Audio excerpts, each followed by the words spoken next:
Dynamic Success the Junior College. Enter to win. Masters in MPC and BPC. अस्सलाम वालेकुम नाज़रीन, आज नज़र डालते हैं देश की राजधानी नई दिल्ली और उत्तर प्रदेश से कुछ खास खबरों पर।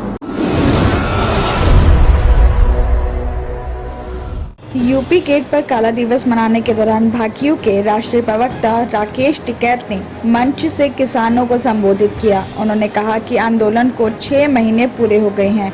अगर 6 महीने में भी सरकार किसानों से बात नहीं करती तो इसका मतलब ये है कि आंदोलन लंबा चलेगा।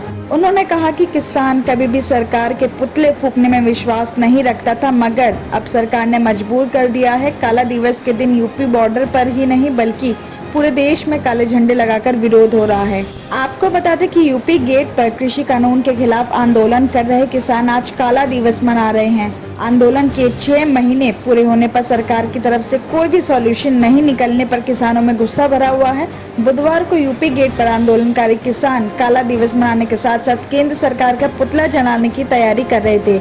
इसी बीच पुलिस अधिकारियों ने किसानों से पुतला छीनने की कोशिश की थी। इसी बीच किसान और पुलिस अधिकारियों के बीच नोकझोंक भी हुई थी। तो वहीं दिल्ली में कृषि कानूनों के विरोध में किसानों की तरफ से आज मनाए जा रहे काले दिवस को देखते हुए दिल्ली के कई जगहों में सुरक्षा व्यवस्था बढ़ा दी गई है।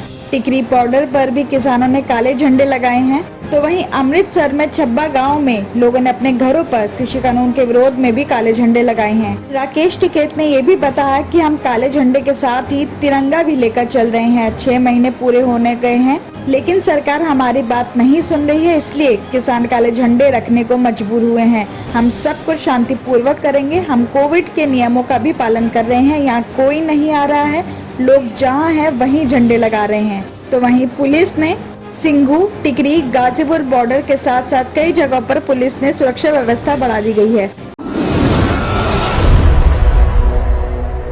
कोरोना के प्रकोप के बीच अब मच्छर की बीमारियों ने रफ्तार पकड़ना शुरू कर दिया है। यही वजह है कि पिछले एक हफ्ते से डेंगू के 4 और चिकनगुनिया का एक नया मामला सामने आया है। इससे अब तक इस साल डेंगू के कुल 25 और चिकनगुनिया के कुल 4 पेशेंट्स मिले हैं। तो वहीं मलेरिया के कुल अब तक 8 मामले सामने आए हैं। आपको बता दें कि डेंगू के कुल आंकड़े साल 2013 के बाद से सबसे ज्यादा हैं। निगम के अधिकारी के मुताबिक मई में सबसे ज्यादा मामलों के पीछे कोरोना और लॉकडाउन भी वजह बताई जा रही है, क्योंकि डोमेस्टिक ब्रीडिंग चेकर यानी डीबीसी कर्मचारी लोगों के घरों तक नहीं पहुंच पा रहे हैं। तो वहीं दूसरी ओर लगातार हुई बारिश की वजह से मच्छरों को पनपने का मौका मिल रहा है। लोग भी घरों के आसपास लापरवाही बरत रहे हैं और पानी जमा हो रहा है। हालांकि निगम SMS के जरिए लोगों से अपील कर रहे हैं कि वो अपने घरों की छतों पर और आसपास पानी जमा ना होने दें। बताया जा रहा है कि इसे लेकर अभी तक दक्षिणी निगम ने 5 लाख मैसेजेस जारी कर दिए हैं। साथ ही आपको ये भी बता दें कि मई के तीसरे हफ्ते की बात करें तो साल 2013 में डेंगू के कुल 7 पेशेंट्स मिले थे। इसके बाद 2016 में ये आंकड़ा 10 तक ही पहुंचा था। साल 2017 से लेकर 2020 तक मई में 18 तक ही पेशेंट्स मिले थे, लेकिन इसके बाद इस साल तीसरे हफ्ते तक 25 पेशेंट्स हो गए हैं। दिल्ली के 36 साल स्टेडियम में पहलवान सागर धनखड़ की हत्या के मामले में पोस्टमार्टम रिपोर्ट आ गई है। इस रिपोर्ट में खुलासा हुआ है कि सागर की मौत सिर में गहरी चोट लगने की वजह से हुई है। ये सभी चोटें मौत से पहले की लगी हुई बताई जा रही है। पोस्टमार्टम रिपोर्ट में ये भी पता चला है कि सागर धनखड़ पर किसी ब्लंट ऑब्जेक्ट से हमला हुआ है। ऐसा इसलिए कहा गया क्योंकि उसके शरीर पर करीब 4 सेंटीमीटर तक गहरे जख्म मौजूद थे। सागर के सिर से लेकर घुटने तक पर चोट के निशान मिले हैं। जानकारी तो ये भी है कि कई चोट के निशान नीले भी पड़ गए थे। आपको बता दें कि पुलिस की पूछताछ में सुशील कुमार कई बार फफक कर रो पड़े। उस घटना के बाद सुशील को अपने करियर की चिंता हो रही है। उसे अपने किए पर भी पछतावा हो रहा है। सोमवार को दिल्ली पुलिस की क्राइम ब्रांच ने सुशील और उसके साथी अजय से 5 घंटे पूछताछ की है। इसके अलावा क्राइम ब्रांच की एक टीम 36 साल स्टेडियम भी पहुंची, जहां वो अब नए सिरे से सबूतों को इकट्ठा कर रही है। तो वहीं पुलिस अधिकारियों का ये भी कहना है कि मंगलवार को सुशील की मदद करने वाली महिला खिलाड़ी को भी पूछताछ के लिए बुलाया जा सकता है। साथ ही ये भी बताया जा रहा है कि उधर सुशील कुमार को उत्तर रेलवे की नौकरी से भी सस्पेंड कर दिया गया है। सुशील के सस्पेंशन की तैयारी उसकी गिरफ्तारी के बाद ही शुरू हो गई थी। मंगलवार को उत्तर रेलवे के CPRO ने इस बात की जानकारी देते हुए बताया कि सुशील को नौकरी से सस्पेंड कर दिया गया है। उत्तर पूर्वी दिल्ली के जाफराबाद इलाके में मंगलवार शाम 3 बदमाशों ने एक कारोबारी की गोलियां मारकर हत्या कर दी। वारदात के समय कारोबारी कासिम के साथ मौजूद उसके दोस्त सोनी पर भी हमला हुआ है। जाफराबाद थाना पुलिस ने हत्या और हत्या की कोशिश के मामला दर्ज करके कासिम के एक पड़ोसी युवक बिलाल को हिरासत में ले लिया है। बताया जा रहा है कि सोमवार को कासिम का बिलाल से झगड़ा हुआ था।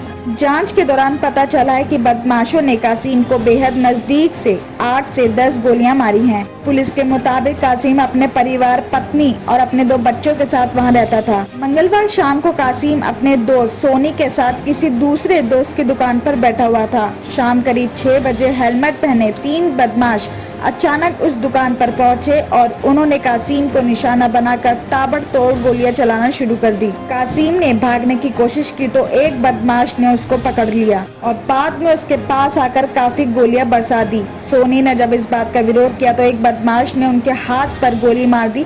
ताबड़तोड़ कई गोलियां मारने के बाद बदमाश वहां से फरार हो गए। उधर गोलियां चलते ही गली में भगदड़ मच गई। तो वहीं कासिम और सोनी को जग प्रवेश चंद्र हॉस्पिटल ले जाया गया, जहां कासिम को मृत घोषित कर दिया, जबकि सोनी का इलाज चल रहा है।